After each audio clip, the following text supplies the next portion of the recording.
there is a question that has followed humanity from the beginning of time. A question hidden behind every war, every betrayal, every addiction, every broken relationship, and every secret human desire. Why do people always reach for the very thing they are told not to touch? The moment something becomes forbidden, it becomes irresistible. A child suddenly becomes curious when you say, "Do not touch that." A teenager becomes obsessed the moment the world tells him, "You can't do this." Entire empires have collapsed because powerful men could not resist crossing lines. They were warned never to cross. History repeats the same pattern over and over again. Human beings are drawn toward what destroys them. And perhaps that is why one of the oldest stories ever written still refuses to die. The story of Adam and Eve. For thousands of years, people have argued over whether the story is literal, symbolic, historical, or mythological. But maybe that misses the point entirely. Because whether you are religious or not, the story survives for one reason: it understands human nature better than we understand ourselves. This is not merely a story about two people eating fruit in a garden. It is the first psychological story about humanity, the first story about temptation, the first story about freedom, and ultimately, the first story about rebellion. According to the book of Genesis, humanity began in a perfect world. No suffering, no war, no shame, no fear. Imagine waking up in a reality where nothing inside you is broken. No anxiety, no loneliness, no insecurity, no hatred. Adam, the first man, lived in complete harmony with the world around him. Nature was not hostile. Life was not a struggle. There was no competition, no greed, no death waiting at the end of existence.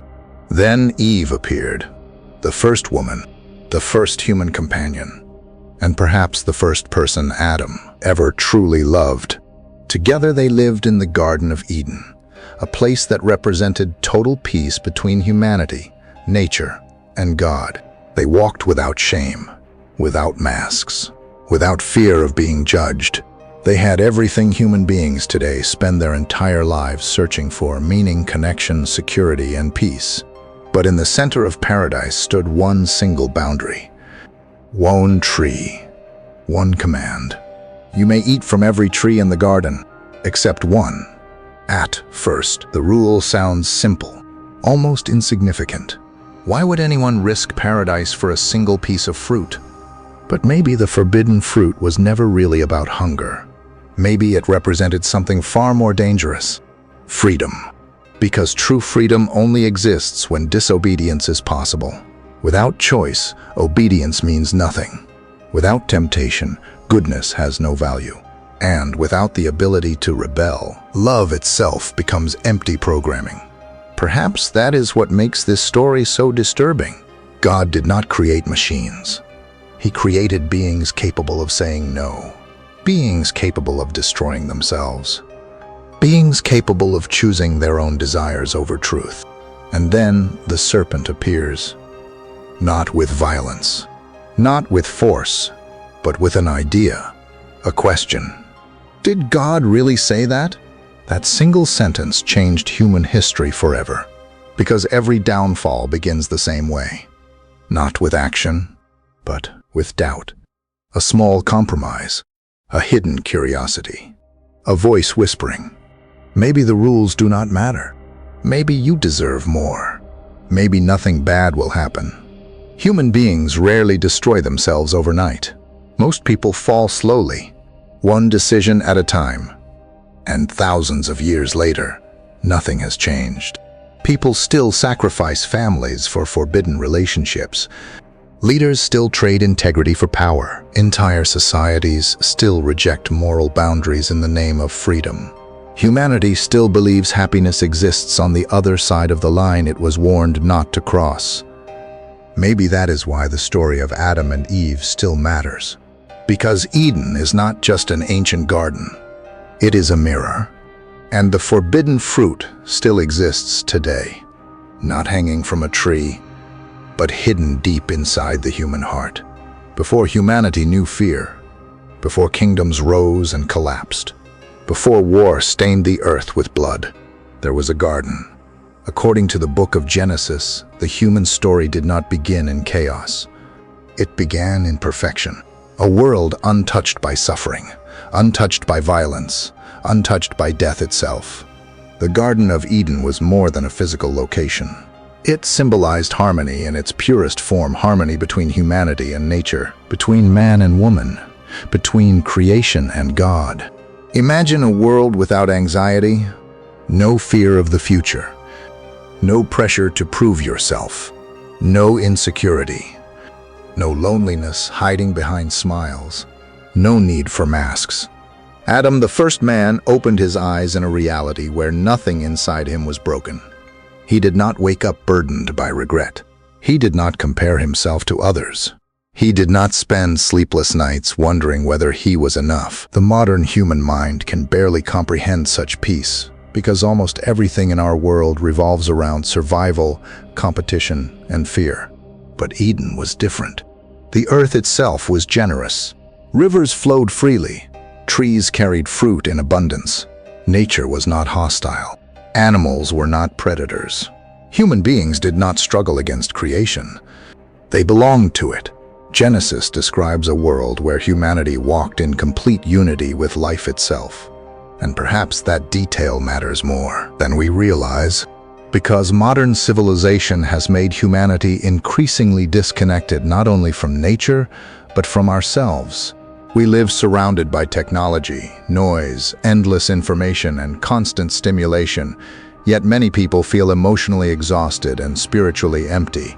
The Garden of Eden represents the opposite of that condition.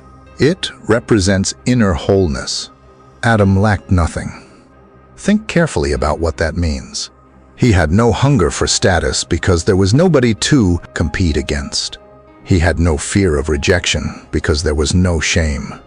He had no obsession with wealth because abundance already surrounded him. For perhaps the only time in human history, a human being existed without inner conflict. Then something extraordinary happened. Eve appeared, the first woman, the first human companion, the first relationship in history. Genesis says, "It is not good for man to be alone." That sentence may be one of the deepest psychological truths in the entire Bible. Because even in paradise, surrounded by perfection, Adam was incomplete alone. Human beings were not designed merely to survive. They were designed for connection. And this is what makes the Eden story timeless. Even thousands of years later, people still spend their lives searching for what Adam and Eve already possessed in the beginning: intimacy, belonging, peace, and unconditional acceptance. The Bible says Adam and Eve were naked and felt no shame. Most people read that line quickly and move on, but psychologically, it may be one of the most important details in the story. They had nothing to hide. No insecurity, no manipulation, no fake identity carefully built for social approval. They existed exactly as they were. And perhaps that is something modern humanity has almost completely lost. Today, people hide behind filters, behind status, behind curated versions of themselves designed to impress strangers. Many relationships are built on performance rather than truth. People fear being fully known because they fear rejection. But in Eden, there was no separation between who Adam and Eve truly were and what they revealed to each other. No shame existed yet. No fear existed yet. Imagine how peaceful the human mind must have been before guilt entered it. And yet, in the center of paradise stood something strange. A boundary. One single tree. Out of every tree in the garden, only one was forbidden. The tree of the knowledge of good and evil. You may freely eat from every tree in the garden, but you must not eat from this one. One command. One restriction. One limit placed inside a limitless world. And suddenly paradise contained a choice. This is where the story becomes deeply philosophical. Because without choice, human beings cannot truly be free. If Adam and Eve were incapable of disobedience, then obedience itself would have no meaning. They would simply be machines following programming. Real love requires freedom. Real goodness requires the possibility of evil. Real trust requires the possibility of betrayal.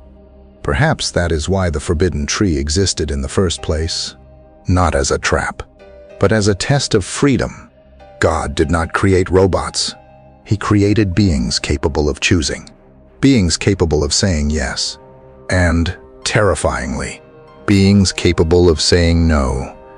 This may be one of the most uncomfortable truths in human existence. Freedom is both humanity's greatest gift and its greatest danger. Every generation struggles with this reality. Human beings constantly demand freedom, yet often destroy themselves with it. History is filled with examples of people who gained power, wealth, or unlimited choice only to collapse under the weight of their own desires. The modern world worships freedom almost as a religion. Freedom to speak, freedom to consume, freedom to become anything. Yet, despite possessing more personal freedom than any civilization before it, modern humanity also suffers from rising loneliness, anxiety, addiction, depression, and meaninglessness. Why? Because freedom alone does not guarantee wisdom. Sometimes unlimited choice creates chaos inside the human soul. And maybe the story of Eden was warning humanity about this from the very beginning. The forbidden tree represented more than fruit. It represented moral independence, the desire to define truth without God, the desire to decide good and evil for ourselves, the desire to become our own authority. And perhaps that desire still drives humanity today. People no longer want limits. Society increasingly believes every boundary is oppression, every restriction is an attack on freedom, and every moral standard should be individually redefined. Humanity constantly seeks the right to create its own truth. But the Eden story asks a terrifying question. What happens when human beings remove all boundaries from themselves? Because boundaries do not only restrict, sometimes they protect. A river without boundaries becomes a flood. Fire without boundaries becomes destruction. Power without boundaries becomes tyranny. Desire without boundaries becomes addiction. And freedom without wisdom can become self-destruction. Yet, despite the warning represented by the forbidden tree, life in Eden still remained beautiful. Adam and Eve still walked together peacefully. The garden still overflowed with life. The human heart had not yet fractured into fear and shame. Everything still appeared perfect on the surface. But hidden inside paradise was a tension that would eventually change human history forever. Because the moment a boundary exists, temptation is born. The moment something becomes forbidden, the human mind begins to move toward it. And maybe that is the deepest tragedy of the human condition. Humanity often destroys what is most beautiful precisely because it cannot stop reaching beyond limits. Eden was not lost in a single moment. It was lost first inside the human heart. Long before Adam and Eve touched the fruit, desire had already begun growing within them. And thousands of years later, humanity is still fighting the same battle. And then, the serpent appeared, not with fire, not with violence. Not as a monster crawling out of darkness, but quietly, calmly, patiently. That detail matters more than most people realize, because evil rarely enters human life looking evil. Temptation almost never announces itself as destruction. It usually arrives looking harmless, attractive, reasonable, even intelligent. According to Genesis, the serpent approaches Eve with a question. Did God really say that? And with that single sentence, human history begins to fracture. Notice something terrifying about this moment. The serpent does not force Eve to do anything. It does not physically attack her. It simply introduces doubt. That is how temptation works. The battle always begins in the mind long before it appears in actions. A person does not suddenly wake up one day and destroy their marriage. It begins with a conversation, a hidden message, a fantasy entertained too long, a justification whispered quietly inside the mind. It is harmless, Nobody will know. You deserve this. Human beings rarely collapse instantly. Most people fall slowly, one compromise at a time. And perhaps that is why the serpent is so dangerous in the story of Eden, because it understands psychology. It understands that if you can change the way a person thinks, you can eventually change the way they live. The serpent first attacks truth itself. Did God really say that? Suddenly, certainty becomes confusion. Boundaries become negotiable. Convictions become flexible. And once doubt enters the mind, desire begins growing in the shadows. The Bible then says something fascinating. Eve looked at the fruit and saw that it was beautiful, desirable, capable of making one wise. In other words, temptation changed her perception before it changed her behavior. The fruit itself had not changed. What changed was the way Eve saw it. And this still happens every day in modern life.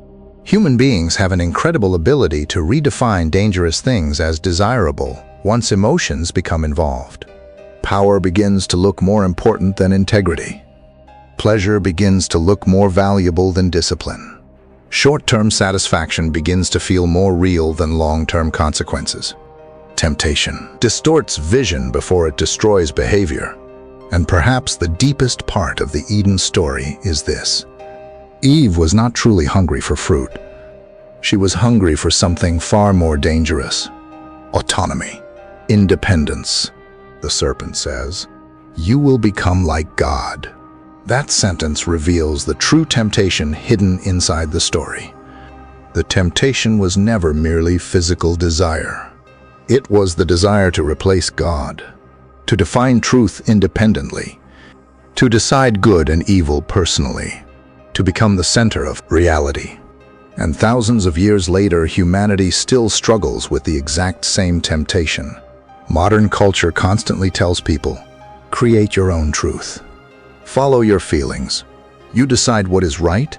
No one should tell you how to live. Humanity still wants the same thing Adam and Eve wanted in the garden: complete moral independence. But the Eden story warns that human beings often overestimate their ability to handle that freedom. Because knowledge without wisdom becomes dangerous. Power without humility becomes destructive.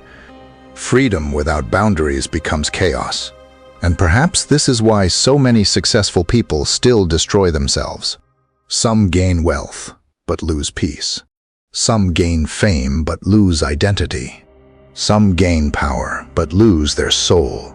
The human heart has an endless appetite. And temptation feeds that appetite by promising something more. More pleasure, more control, more freedom, more happiness.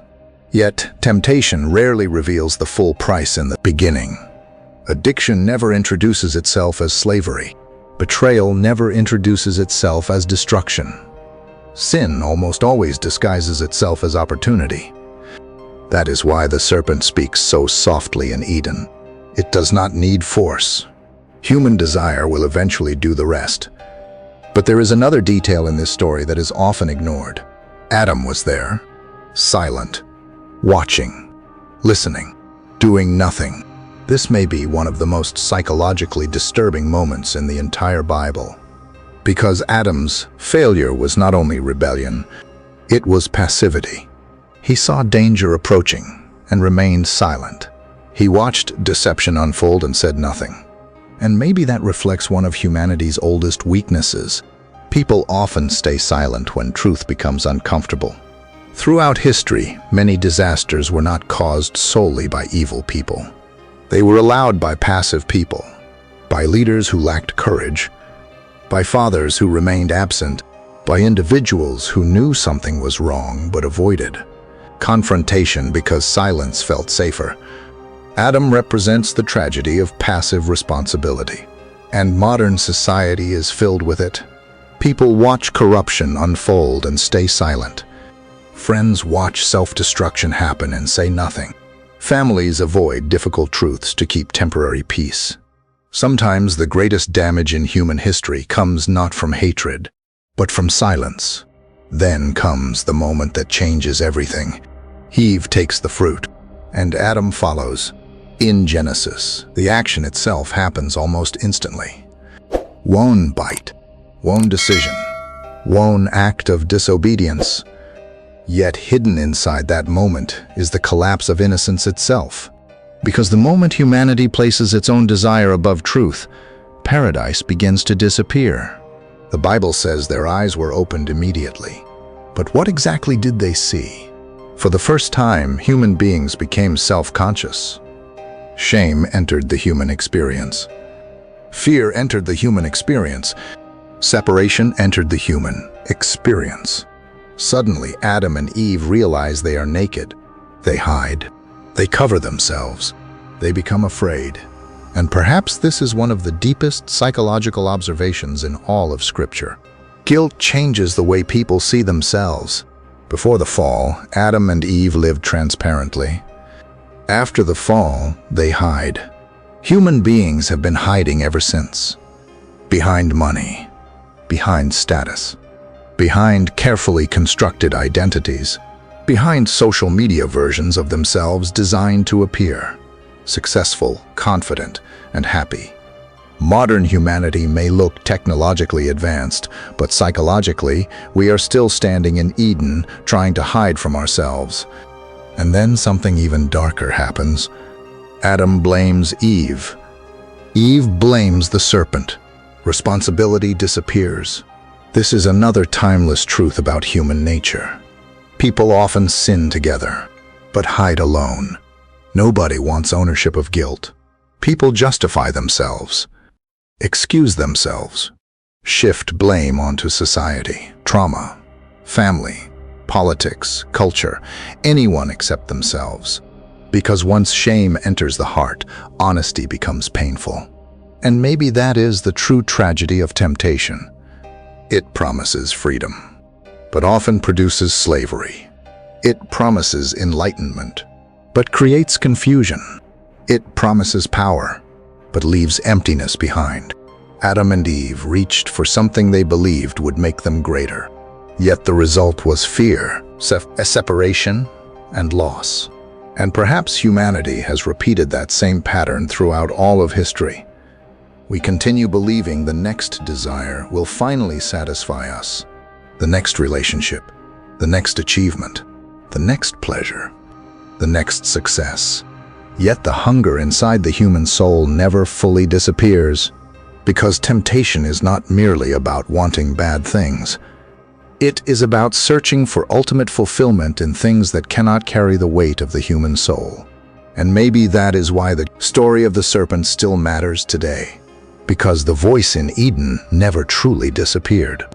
It simply learned to speak through modern forms, through greed, through ego, through addiction, through pride, through endless consumption, through the belief that human beings can become complete without truth, without limits, and without God.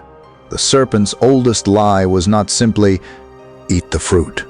The oldest lie was this: you can become whole by separating yourself from the one who created you. And perhaps that is still the lie humanity struggles to resist today. Why do human beings desire what is forbidden? That question sits at the center of the Eden story.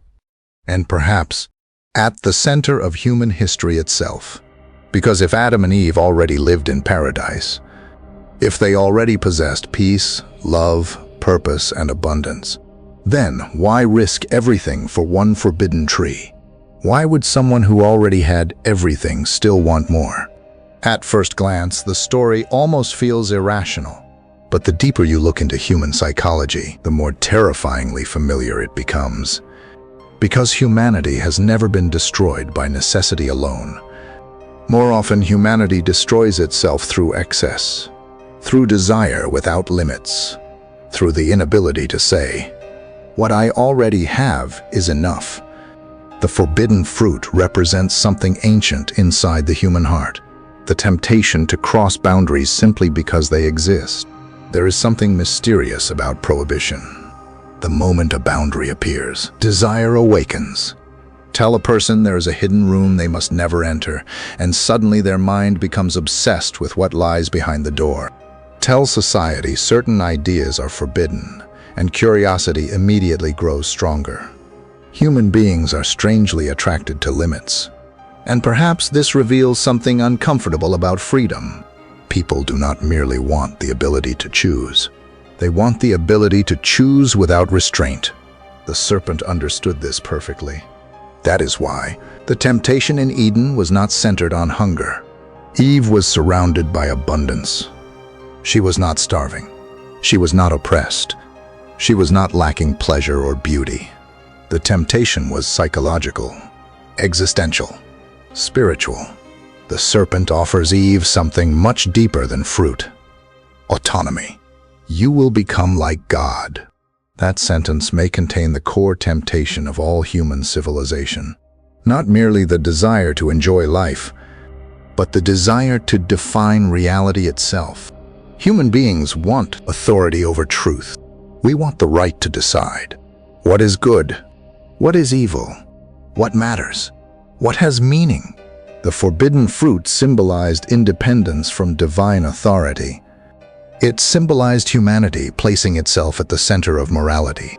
And thousands of years later, society still struggles with the exact same impulse. Modern culture constantly repeats the language of Eden. Follow your own truth. No one can define morality for you. Do whatever makes you happy. You create your own, meaning humanity still reaches toward the same tree. But perhaps the deeper question is this: why are human beings never satisfied? Why does abundance not eliminate desire? Why do successful people still self-destruct? Why do celebrities with fame, wealth, and influence still collapse into addiction, depression, and emptiness? Why does the human soul continue craving more even after obtaining what it once believed would bring happiness? Because desire expands. That is one of the oldest truths about human nature. What satisfies today becomes normal tomorrow. Then the heart demands something greater: more power, more pleasure, more freedom, more attention, more control. Human desire is rarely static. It grows. And without boundaries, it eventually consumes the person feeding it. This is why temptation often intensifies after success, not before it. People assume the greatest danger comes during struggle, but history suggests otherwise. Many people remain disciplined when they have little, then lose themselves once they gain everything. Kings become tyrants. Leaders become corrupt. Celebrities become addicted. Wealthy individuals continue chasing emptiness through endless consumption. Why? Because external success cannot fully satisfy internal hunger. And perhaps Eden reveals that this hunger existed from the very beginning. Adam and Eve already possessed paradise. Yet even paradise became insufficient once desire focused on the one thing they could not have. This reveals another terrifying truth. Human attention shapes human suffering. The more the mind fixates on what it lacks, the less gratitude it feels for what it already possesses. The serpent redirects Eve's attention away from abundance and toward restriction. Suddenly, the entire garden disappears psychologically, and only the forbidden tree remains emotionally significant. And modern life operates the same way. People ignore their blessings while obsessing over what they do not have. Social media intensifies this constantly. Millions compare their ordinary lives against curated images of wealth, beauty, and success. Gratitude collapses. Desire expands. Anxiety grows. Because comparison transforms abundance into perceived deprivation, Adam and Eve teach something profoundly human. Dissatisfaction often begins not from scarcity, but from misplaced focus. But the temptation in Eden becomes even deeper. The serpent implies something shocking, that God may be withholding something good. God knows that when you eat from it, your eyes will be opened. Suddenly, obedience feels restrictive instead of protective. Boundaries feel oppressive instead of loving. And this is where temptation becomes spiritually dangerous. Because once trust collapses, rebellion becomes emotionally justified. Human beings often rebel not simply because they desire pleasure, but because they begin believing authority itself cannot be trusted. Children rebel against parents. Citizens rebel against governments. Employees rebel against leadership. Humanity rebels against God. Sometimes rebellion is necessary against corruption and injustice. But sometimes rebellion becomes self-destructive when the desire for independence outweighs wisdom. And perhaps that is what happened in Eden. Adam and Eve began seeing freedom as separation from God rather than relationship with Him. The serpent reframed dependence as weakness. Obedience became humiliation. Autonomy became enlightenment. Yet, the irony of the story is devastating. Adam and Eve believed disobedience would make them more free. Instead, it enslaved them to fear and shame. This pattern repeats throughout human history. People often chase freedom through things that eventually control them. Addiction begins as freedom. Lust begins as freedom. Pride begins as freedom. Greed begins as freedom. But eventually the person loses control over the very thing they believed would liberate them. Perhaps this is why the Bible consistently warns about unchecked desire. Because desire itself is not evil. Human ambition can build civilizations. Human curiosity can produce science and art. Human longing can inspire love and discovery. But desire without moral direction becomes dangerous. Fire can warm a home or burn down a city. Water can sustain life or destroy entire nations through floods. Human desire operates the same way. Without boundaries, it eventually overflows. Modern culture often teaches that self-control is repression, but perhaps self-control is actually protection. Because not every desire deserves obedience. Not every impulse leads toward truth. Not every craving creates life. Some desires consume the person who follows them. And maybe that is one of the hardest truths for humanity to accept. Freedom without wisdom becomes self-destruction. Yet the tragedy of Eden is not simply that Adam and Eve wanted something forbidden. It is that they believed fulfillment existed outside the boundaries designed to protect them. That same belief still drives modern civilization. Humanity constantly searches for salvation in technology, pleasure, wealth, politics, fame, sex, achievement, and power. Society keeps promising, the next thing will complete you. The next success will satisfy you. The next pleasure will heal you. Yet human emptiness persists, because perhaps the deepest hunger of the soul cannot be filled by consumption. And maybe the forbidden fruit represents humanity's eternal attempt to fill spiritual emptiness through external means. But there is another layer to this story many people overlook. Adam and Eve were not merely tempted individually, they were tempted relationally. Eve eats first, then Adam follows. Human beings influence each other profoundly. People rarely fall alone. Entire cultures normalize destructive behavior collectively. Friends pull friends toward self-destruction. Communities redefine morality together. Societies slowly drift from truth, one compromise at a time. This is why environments matter, because human beings become shaped by what surrounds them. And perhaps one of the greatest dangers in modern life is not open evil, but gradual normalization. Little compromises repeated until they no longer feel wrong. The serpent never begins with obvious destruction. It begins with subtle reinterpretation.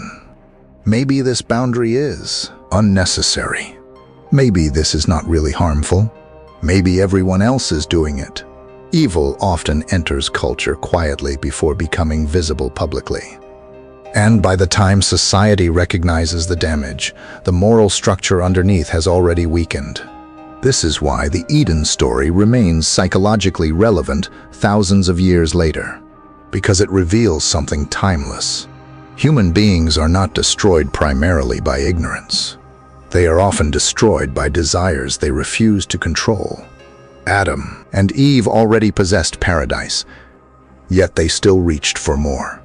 And maybe that is the deepest warning hidden in the story. If the human heart cannot remain grateful in Eden, then no amount of success on earth will ever fully satisfy it. And then, Adam ate the fruit. One moment, one decision, one act of disobedience. Yet, according to the Bible, that single choice changed the entire human story forever. What makes this moment so unsettling is how ordinary it appears. No thunder from the sky, no explosion, no immediate destruction.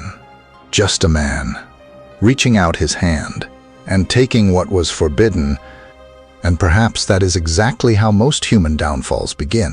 Quietly, gradually, almost invisibly. Human beings often imagine life-changing failures as dramatic moments. But in reality, the decisions that shape destiny are usually small enough to feel harmless in the beginning. A lie, a compromise, a secret, a temptation entertained too long.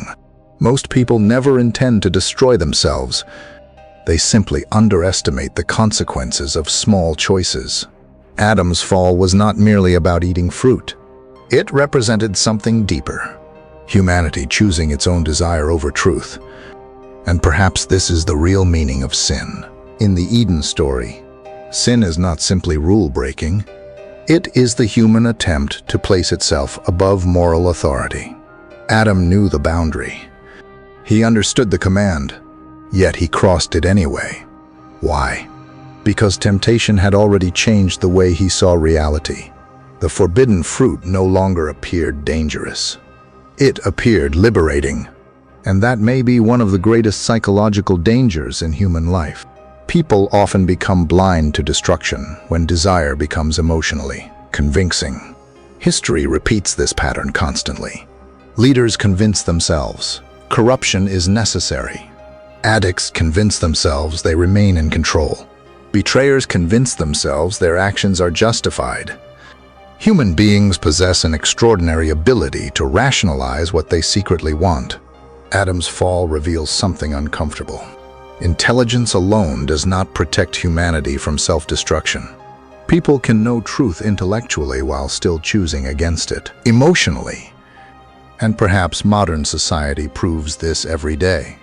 Humanity knows greed destroys lives, yet greed continues. Humanity knows hatred creates suffering, yet violence continues. Humanity knows addiction destroys peace, yet millions continue pursuing temporary escape over lasting healing. Knowledge does not automatically produce wisdom. Sometimes people destroy themselves while fully understanding the consequences. And perhaps that is because human beings are not governed purely by logic. Desire is often stronger than reason. But there is another disturbing detail in Adam's fall. Adam was not deceived in the same way Eve was. The Bible suggests Eve was persuaded by the serpent's words. Adam simply followed, which raises a difficult question. Why would someone knowingly choose what is wrong? Perhaps because human beings fear losing connection more than losing truth. Adam may have feared separation from Eve more than separation from God. And if that is true, then the first sin was also deeply relational. People often compromise their values to preserve relationships. They stay silent to avoid conflict. They participate in wrongdoing because isolation feels unbearable. They betray truth to remain accepted. Throughout history, entire societies have followed destructive paths simply because individuals feared standing alone. Adam's silence becomes symbolic of humanity itself. The fear of rejection, the fear of loneliness, the fear of being different. And perhaps this still shapes modern civilization more than people realize. Many individuals know something is wrong long before they participate in it. But they follow anyway, because belonging feels safer than conviction. Approval feels safer than truth. Adam's fall was not only rebellion, it was weakness. And that weakness still exists inside every human being. Then comes one of the most important moments in the entire story. The Bible says, their eyes were opened. At first, this sounds almost positive. The serpent promised enlightenment, awareness. godlike understanding. But what Adam and Eve actually discovered was not freedom. It was shame. Suddenly, they become aware of themselves in a completely different way. For the first time, innocence disappears. Fear enters the human heart. They realize they are naked, and immediately they hide. This may be one of the deepest psychological observations in ancient literature. Guilt changes human consciousness. Before the fall, Adam and Eve lived openly.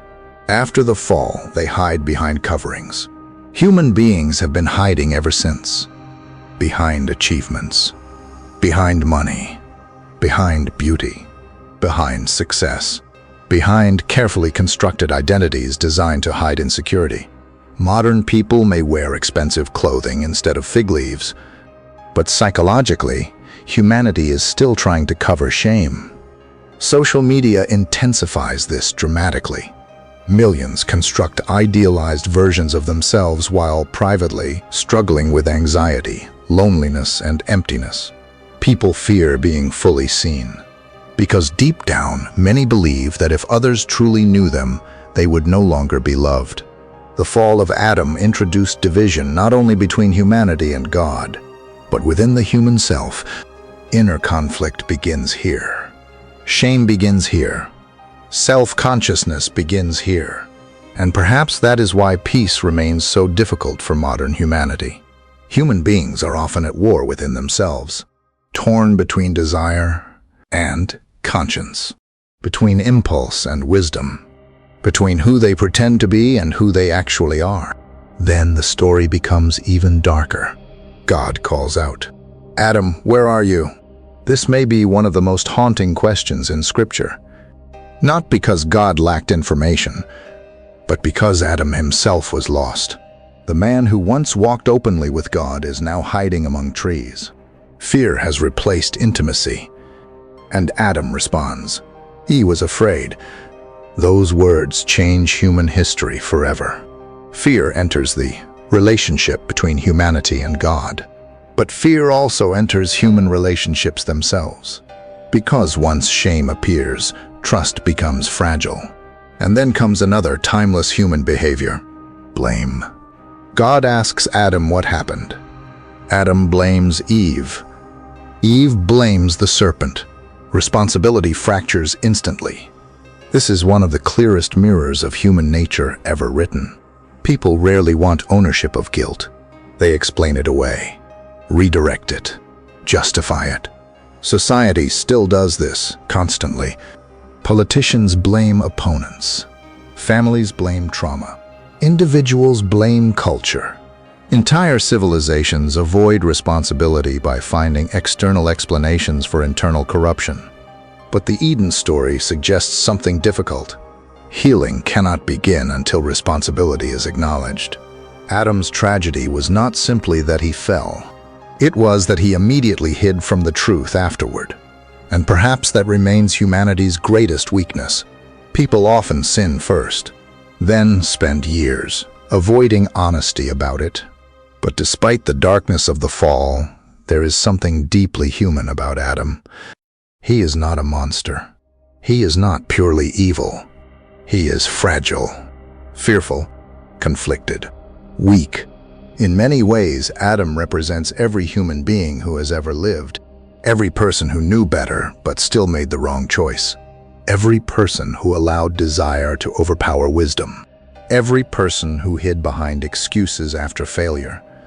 And maybe that is why the story survives after thousands of years. Because Adam is not merely the first man.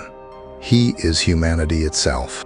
The story of Adam is the story of every person who has ever struggled between truth and temptation. Every person who has ever felt shame. Every person who has ever tried to hide from consequences. Every person who has ever searched for fulfillment outside the boundaries meant to protect them. The fall of Adam was not simply the loss of paradise. It was the birth of the divided human soul. And perhaps ever since Eden, humanity has been trying to recover something it no longer fully remembers: peace within itself. The moment Adam and Eve ate the fruit, something inside humanity changed forever. Not just spiritually, psychologically, emotionally, internally. The Bible says, "Then the eyes of both of them were opened." At first glance, that sounds almost positive. Awareness, enlightenment, understanding. The serpent promised knowledge, freedom, power. But what Adam and Eve discovered was not liberation. It was shame. And perhaps this is one of the deepest psychological truths hidden in the Eden story. Human beings often pursue things believing they will create happiness, only to discover they have awakened something painful inside themselves. Suddenly, Adam and Eve see themselves differently. For the first time in human history, innocence disappears. Self-consciousness is born. Fear enters the mind, and immediately they hide. Think about that carefully. Before the fall, they lived openly, freely, transparently. They had nothing to hide from each other, from themselves or from God. But now the first human instinct after sin is concealment. They sew fig leaves together, they cover themselves, they run into hiding. Why? Because shame changes human behavior instantly. Shame creates distance. It separates people from truth. It separates people from others. And perhaps most painfully, it separates people from themselves. Modern psychology understands something similar. Human beings can survive enormous pain physically, but internal shame slowly destroys identity. Shame whispers, "You are no longer worthy. You are no longer lovable." If people truly knew you, they would reject you. And ever since Eden, humanity has been trying to escape that feeling. Some hide behind success. Some hide behind humor. Some hide behind power. Some hide behind money. Some hide behind fake confidence. But underneath many modern identities lies the same ancient fear, born in Eden, the fear of being truly seen. Social media reveals this perfectly. Millions of people carefully construct digital versions of themselves designed to appear happy, successful, attractive, and emotionally stable. Yet behind the screen, many struggle with anxiety, loneliness, depression, addiction, and emptiness. Humanity has become extremely skilled at presenting masks. Adam and Eve used fig leaves. Modern civilization uses image management. But psychologically, the behavior remains identical. Human beings hide because they fear exposure. And perhaps the tragedy is this: the more shame grows, the harder honesty becomes.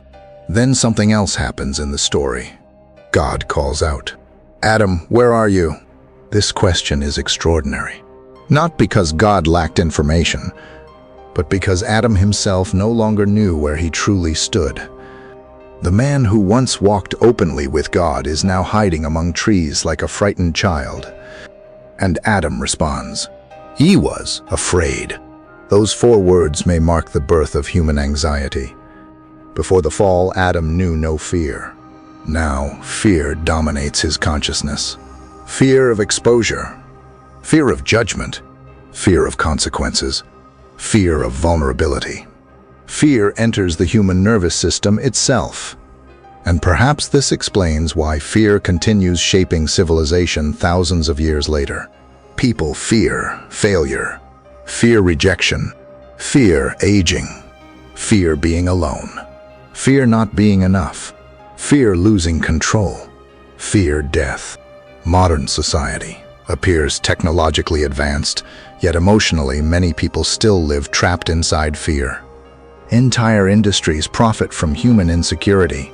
Advertising often works by creating emotional fear. Fear of missing out. Fear of not being attractive enough. Fear of not being successful enough. Fear of being left behind. Humanity became psychologically vulnerable after Eden, and perhaps modern civilization constantly manipulates that vulnerability. But the psychological consequences grow even deeper. Adam blames Eve. Eve blames the serpent. Responsibility immediately fractures. This is one of the clearest portraits of human behavior ever written. People naturally resist responsibility when shame enters the picture. because admitting guilt feels threatening to identity. So the mind protects itself. It rationalizes, excuses, redirects blame. Modern psychology calls these defense mechanisms. The Bible described them thousands of years earlier. Humanity constantly searches for ways to avoid confronting uncomfortable truth. Politicians blame systems. Individuals blame childhood. Families blame culture. Nations blame history. Human beings often prefer explanations over accountability, because accountability requires humility, and pride resists humility instinctively. Yet the story of Adam reveals something important. Healing cannot begin where honesty does not exist. Adam's first instinct after failure was not confession. It was self-protection. And modern humanity still behaves the same way. People hide addiction instead of seeking help, hide emotional pain behind performance, hide loneliness behind entertainment, hide insecurity behind arrogance, hide brokenness behind achievement. Humanity became experts at emotional concealment, but hidden pain rarely disappears. It usually grows in darkness. And perhaps that is one reason modern civilization feels so emotionally exhausted. People carry unresolved shame for years while pretending everything is fine. The human soul was not designed to live divided against itself. Yet, after Eden, division became internal. Desire and conscience begin fighting each other.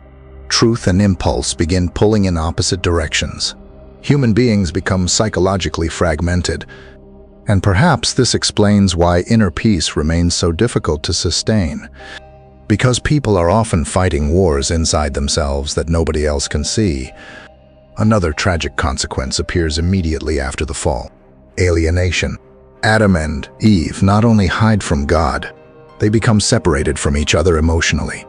Shame damages intimacy. Trust weakens. Fear enters relationships. And ever since then, human beings have struggled to fully trust one another.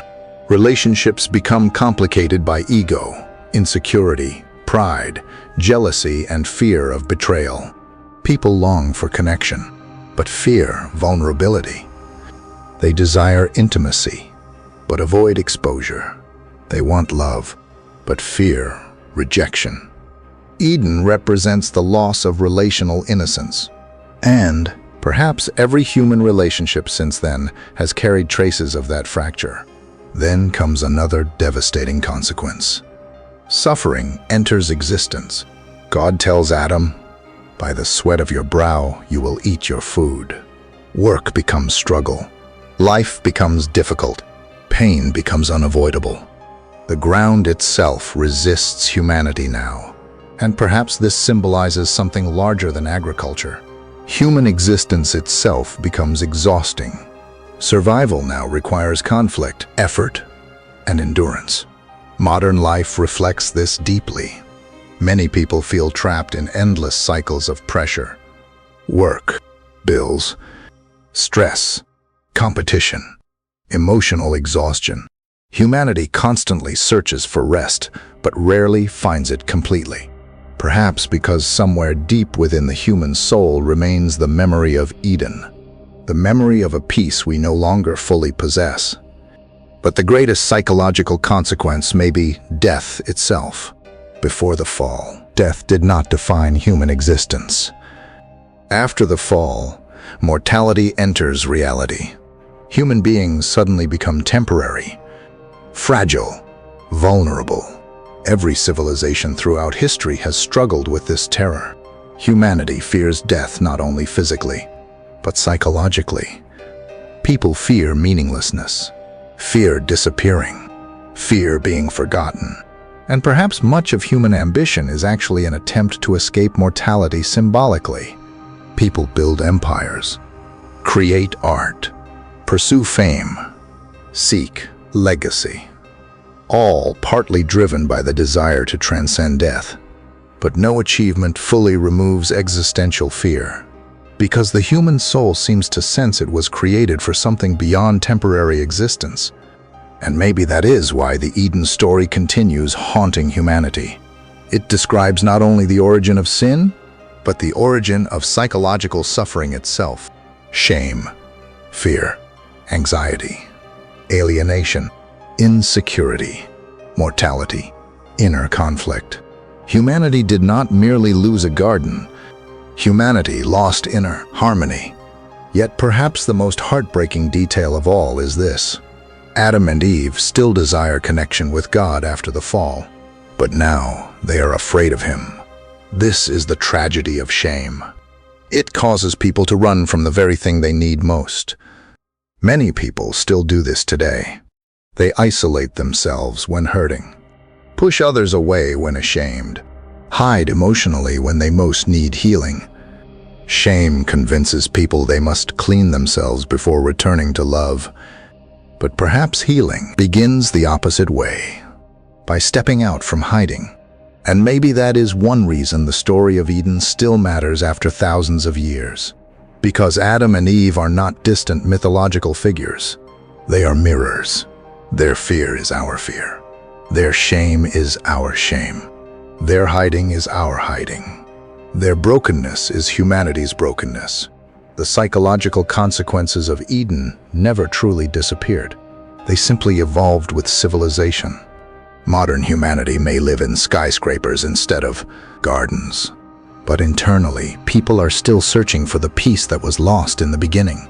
Thousands of years have passed since the story of Adam and Eve was first written. Empires have risen and fallen. Technology has transformed civilization. Humanity has walked on the moon, built artificial intelligence, and connected the world through invisible digital networks. Yet, despite all of our progress, the human heart remains strangely familiar, because the story of Eden was never only about the past. It was about us. Modern humanity still struggles with the same temptations, the same fears, and the same psychological fractures that appeared in the garden. The scenery has changed. The technology has changed, but human nature has not changed nearly as much as people think. The forbidden fruit still exists. It simply wears different forms now. Today, the serpent no longer whispers through a tree in Eden. It whispers through screens, through advertising, through social pressure, through endless consumption, through the constant message that happiness is always one step away, one purchase away, one relationship away, one success away, one upgrade away. Modern culture has mastered the art of manufacturing desire. People are constantly taught to feel incomplete, not attractive enough, not rich enough, not successful enough, not important enough. Entire industries survive by convincing human beings they are missing something essential. And perhaps that is why so many people feel exhausted. Because the human soul was never designed to carry endless dissatisfaction. Adam and Eve already lived in abundance, yet they became obsessed with the one thing they lacked. Modern society behaves the same way. People ignore blessings while fixating on absence. Gratitude disappears. Desire expands. Anxiety grows. Social media intensifies this dramatically. Human beings now compare themselves constantly against curated illusions. People compare ordinary lives against edited highlights from strangers. They compare their bodies, careers, relationships, wealth, and lifestyles against impossible standards. And slowly, comparison destroys peace. Perhaps one of the most important lessons from Eden is this: dissatisfaction can exist even in paradise. Because external abundance does not automatically create internal contentment. Another lesson from Adam and Eve is the danger of small compromises. Most people do not ruin their lives instantly. Destruction usually begins quietly. A lie tolerated, a boundary ignored. Temptation entertained repeatedly. Modern culture often glamorizes impulsive behavior. Follow your feelings. Do whatever makes you happy. You only live once. But feelings alone are unstable foundations for life. Human emotions constantly change. Desire changes. Impulses change. And when people build their lives entirely around temporary emotion, chaos eventually follows. The story of Eden teaches that not every desire deserves obedience.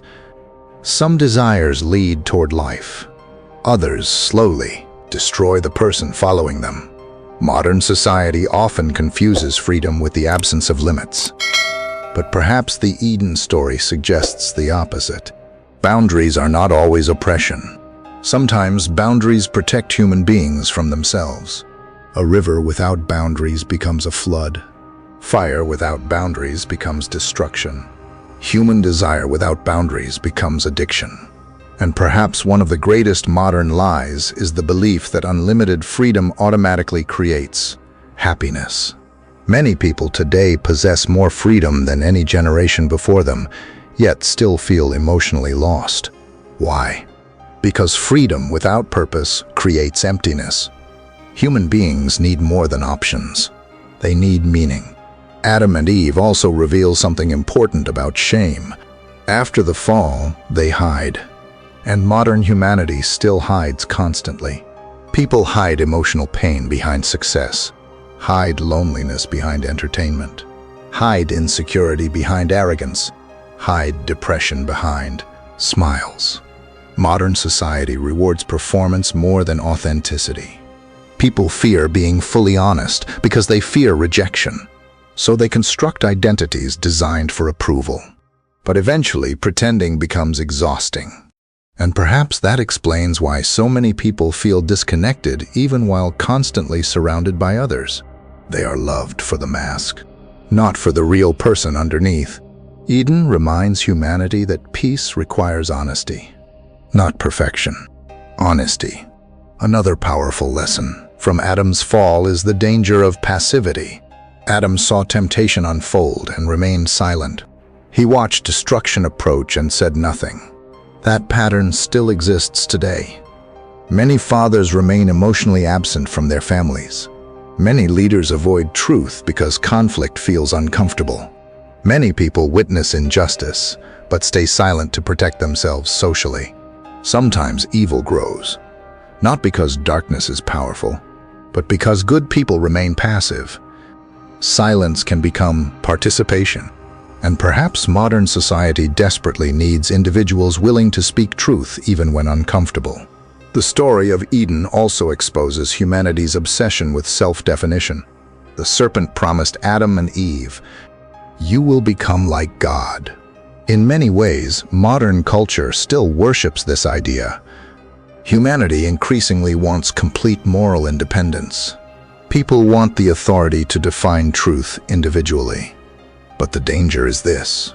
When every person becomes their own source of truth, society eventually loses shared moral foundations.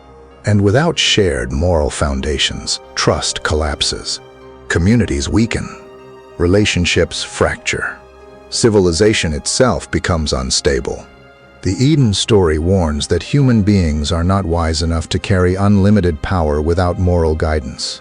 History proves this repeatedly. Scientific advancement without morality creates destruction. Political power without morality creates tyranny.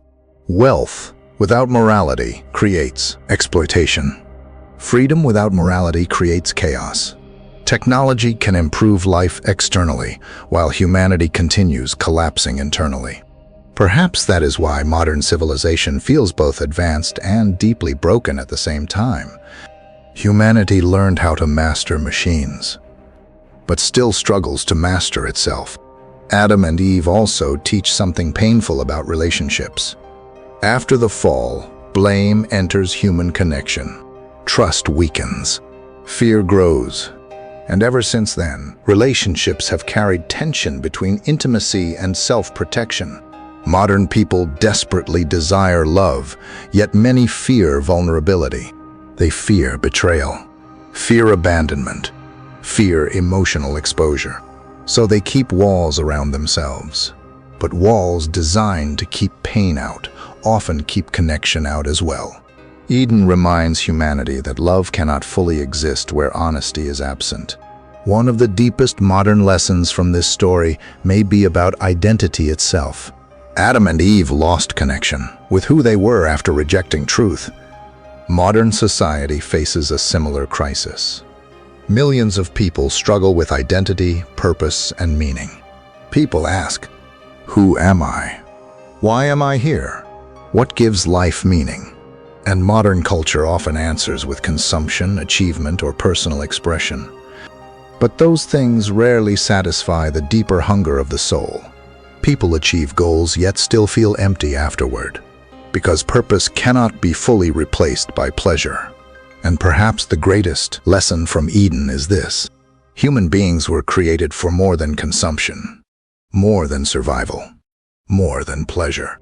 Humanity longs for meaning, truth, connection, and peace. And without those things, even success feels hollow. Yet, despite all the darkness in the Eden story, there is still hope hidden inside it.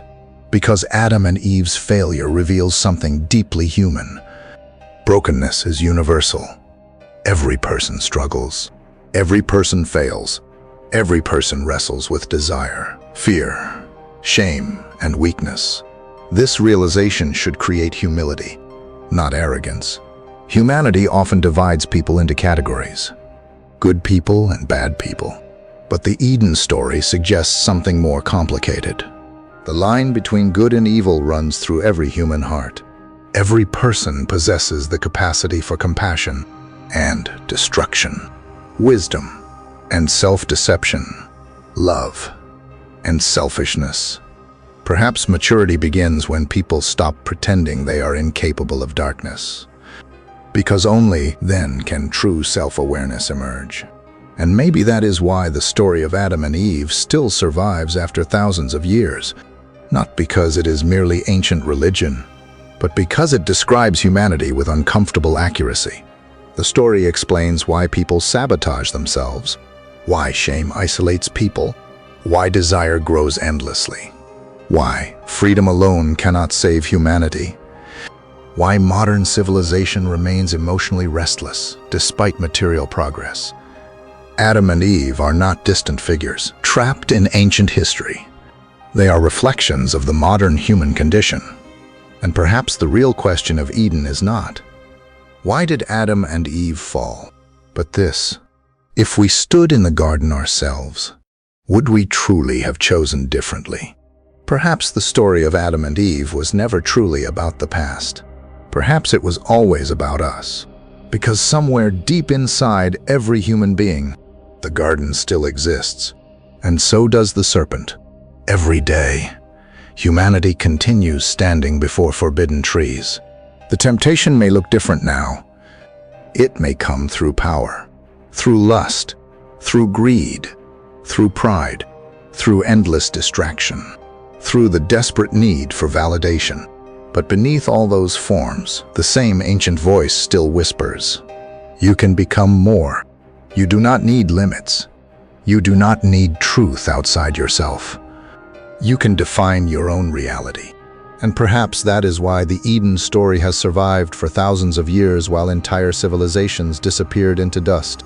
Because the story understands something timeless about human nature.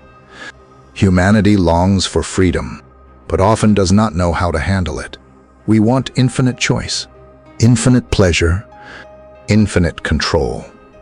Yet, the more humanity attempts to become its own god, the more emotionally fractured it often becomes. Modern civilization has conquered extraordinary things. We have built skyscrapers touching the clouds. We have created machines capable of learning. We have connected billions of people across continents instantly. But despite all this progress, human beings still struggle with loneliness, fear, anxiety, shame, addiction, emptiness, and despair. Perhaps because technology can transform the external world, while leaving the internal world untouched. Humanity learned how to master nature, but it still struggles to master itself. And maybe that is the real tragedy of Eden. Adam and Eve did not simply lose a location. They lost harmony within themselves. Ever since then, humanity has been searching desperately for something it can no longer fully name. Peace, meaning wholeness, home. Perhaps every human ambition is partly driven by this hidden longing. People search for Eden through success, through relationships, through money, through fame, through pleasure, through achievement. Yet no accomplishment completely silences the hunger inside the soul, because maybe the human heart was created for something deeper than consumption. And perhaps this explains why even successful people often remain restless. The soul cannot be permanently fed by temporary things. But despite all the darkness in the Eden story, there is also something strangely hopeful hidden within it. Because the story reveals that brokenness is universal. Every human being struggles with temptation. Every human being hides something. Every human being wrestles with fear, desire, pride, and shame. This realization should create compassion, not superiority. Because the line between good and evil does not separate one group of people from another. It runs through every human heart. Adam is not merely the first man. He is humanity itself. And maybe that is why people still recognize themselves in him after thousands of years. His weakness is our weakness. His fear is our fear. His hiding is our hiding. His longing is our longing. Perhaps the true danger was never the fruit itself. The true danger was humanity believing it could become whole while separated from truth. And maybe modern civilization still struggles with the same illusion. People increasingly seek identity without truth, freedom without responsibility, pleasure without consequences, knowledge without wisdom, power without morality. But the Eden story quietly warns, when human beings remove all boundaries from themselves, they do not become gods, they become lost. Yet perhaps the most beautiful part of the story is this. Even after Adam and Eve fail, the story does not end. Humanity falls, but humanity continues. Brokenness enters the world, but so does the possibility of redemption. And maybe that is why the story still matters.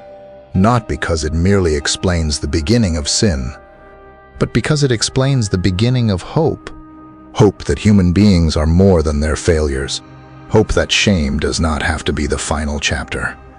Hope that truth still matters even in a confused world. Hope that the human soul can still find its way back from hiding. Perhaps that is the question the story leaves for every generation.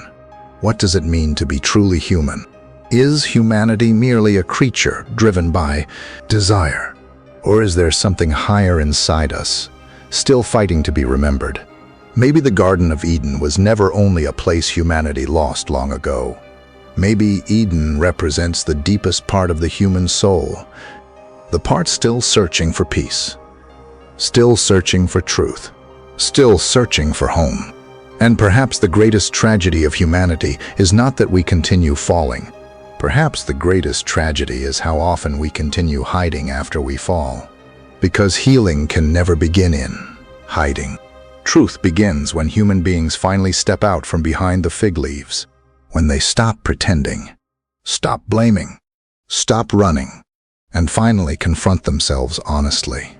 Maybe that is why the story of Adam and Eve still survives after thousands of years. Because it is not simply an ancient religious story.